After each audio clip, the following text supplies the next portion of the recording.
دوسرا واقعہ حفیظ ابن کثیر رحمہ اللہ نے امام شافعی رحمہ اللہ کا نقل فرمایا ہے کہ امام شافعی رحمہ اللہ سے کسی نے سوال کیا کہ اللہ تعالیٰ کے وجود پر تمہارے ساتھ کیا دلیل ہے؟ فرمایا یہ شہتوت کا درخت ہے، اگر اس کے پتے کو ریشم والا کیڑے کاٹتے ہیں تو ان کے جسموں سے ریشم کے داغے نکلتے ہیں، اگر شہد کے مکھیاں کاٹے تو شہد نکلتا ہے، اور انہی پتوں کو اگر گائے بکری کھائے تو گوبر اور مینگنیاں بنتی ہے، اگر ہرنی کھائے تو کستوری بنتی ہے۔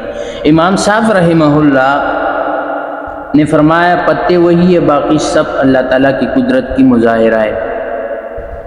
امام احمد بن حنبل رحمہ اللہ کا استدلال، امام احمد بن حنبل رحمہ اللہ سے کسی نے سوال کیا کہ اللہ تعالیٰ کے وجود پر تمہارے ساتھ کیا دلیل ہے؟ تو اس نے فرمایا کہ ایک قلعہ ہے جس کا نہ تو کوئی دروازہ ہے نہ کھڑکی ہے، اوپر سے چاندی کی طرح سفید ہے اور اندر سے سونے کی طرح، پس اچانک ان کے دیوار پٹ جاتی ہے، اس میں سے ایک خوبصورت پیاری آواز والا حیوان نکل آتا ہے جو دیکھتا ہے بھی ہے اور سنتا بھی ہے۔ قلعہ سے مراد انڈا ہے، اور اس سے چوزا نکل آتا ہے جو بڑے خوبصورت پیاری آواز والا ہوتا ہے۔ جس ذات نے بند قلعہ سے، جس میں نہ خوراک کا راستہ نہ ہوا، یا یہ بچہ پیدا فرمایا ہے، وہی اللہ تعالیٰ تمام کائنات کا بنانے والا ہے۔ اور تو اللہ تعالیٰ کی وجود کی بڑی آسانی سے سمجھ آ سکتی ہے۔ جو گاس زمین سے پیدا ہوتا ہے وہ زبان حال سے کہہ رہا ہوتا ہے کہ اللہ تعالیٰ وحدہ لا شریک لہ، کیونکہ گاس یا کوئی بھی پودا زمین سے اگتا ہے تو پہلے اس کو نفل نکلتی ہے جو اللہ تعالیٰ کے وحدہ لا شریک لہ ہونے پر دلالت کرتی ہے، پھر شاخیں اور ٹہنیاں نکلتی ہے۔ تو اللہ تعالیٰ نے فرمایا ہے کہ عبادت اس کی کرو جس نے تمہیں اور تم سے پہلے سب کو پیدا فرمایا تاکہ تم ان کے عذاب سے بچ جاؤ۔ الذی جعل لکم الارض فراشا، اللہ تعالیٰ وہ ذات ہے جس نے بنایا تمہارے لیے زمین کو بچھونا، والسماء بناہا، اور آسمان کو چھت، تم اسی زمین میں رہ رہے ہو اور اس کے چھت کے نیچے چلتے پھرتے۔ وانزل من السماء ماء، پھر اس نے اتارا آسمان کی طرف سے پانی بارش کی صورت میں، فاخرج بہ، پھر اس نے نکالی زمین کے ذریعے، پانی کے ذریعے، من الثمرات، پھل، رزقا لکم، تمہارے لیے روزی، یہ بھی پھل کھاتے ہو اور پھلوں کو فروخت کر کے اناج خرید کر بھی کھاتے ہو اور دیگر اپنی ضروریات پوری کرتے ہو۔ یہ تمام انتظام کرنے والا کون ہے؟ زمین آسمان کس نے بنائے؟ بارش کس نے برسائے؟ اور اسی کے ذریعے سے پھل کس نے زمین سے نکالے؟ روزی کا انتظام کس نے کیا ہے؟ جب یہ سب کچھ اللہ تعالیٰ نے کیا ہے تو فلا تجعلوا للہ اندادا، پس نہ بناؤ تم اللہ تعالیٰ کے لیے شریک۔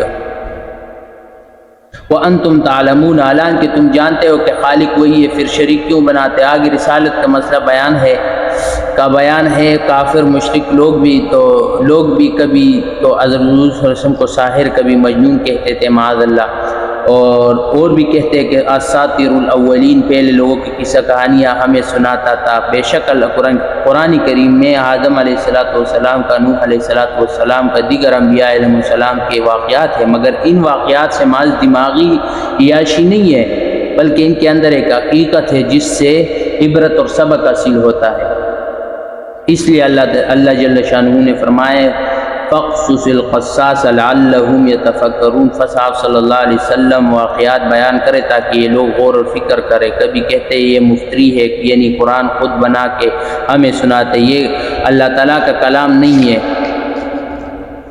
تو مقابلے کے لیے قرآن کا چیلنج اللہ فرماتے ہیں ان کنتم فی ریب، اگر ہو تم شک میں، مما، اس چیز کے بارے میں، نزلنا علی عبدنا، جو اتاری ہم نے اس بندے پر، اپنے بندے پر، حضور صلی اللہ علیہ وسلم پر، فاتو بصورت، صورت میں تنوین قلت کے لیے معنی ہوگا، پس لاؤ تم کوئی چھوٹی سی صورت، چھوٹی سی، من مثلہ، اس قرآن جیسے۔ قرآن پاک میں 3 صورتیں تمام صورتوں سے چھوٹی ہیں، سورۃ عصر، سورۃ کوثر اور سورۃ نصر۔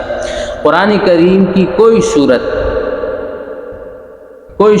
3 آیاتوں سے کم نہیں ہے، اس لیے فقہاء کرام فرماتے ہیں کہ نماز کے ایک رکعت میں کم از کم 3 آیات پڑھنی چاہیے، یا ایک آیات اتنی لمبی ہو جو 3 آیاتوں کے برابر تو پھر بھی صحیح ہے۔ مطلب یہ ہے کہ سورۃ فاتحہ کے بعد اگر ایک آیات بھی اتنی بڑی پڑھ لے جو کم از کم 3 آیاتوں کے برابر ہو تو نماز صحیح ہے۔ تو اللہ تعالیٰ نے ان کو چیلنج دیا، اگر تمہیں اس چیز کے بارے میں شک ہے جو ہم نے اپنے بندے یعنی محمد صلی اللہ علیہ وسلم پر اتارا ہے، نازل کیا ہے، تو اللہ تعالیٰ کا کلام نہیں ہے، تو تم اس قرآن کی مثل کوئی چھوٹی سی صورت ہی لے آؤ۔ یہ ان کو اللہ تعالیٰ کی طرف سے آخری چیلنج تھا۔ پہلے یہ چیلنج دیا کہ یعنی انسان اور تمام جن مل کر بھی قرآن کریم کی مثل لانا چاہے تو نہیں لا سکتے، اگرچہ یہ ایک دوسرے کی مددگار بھی بن جائے، گویا سارے مخلوق کا جسے اس بات سے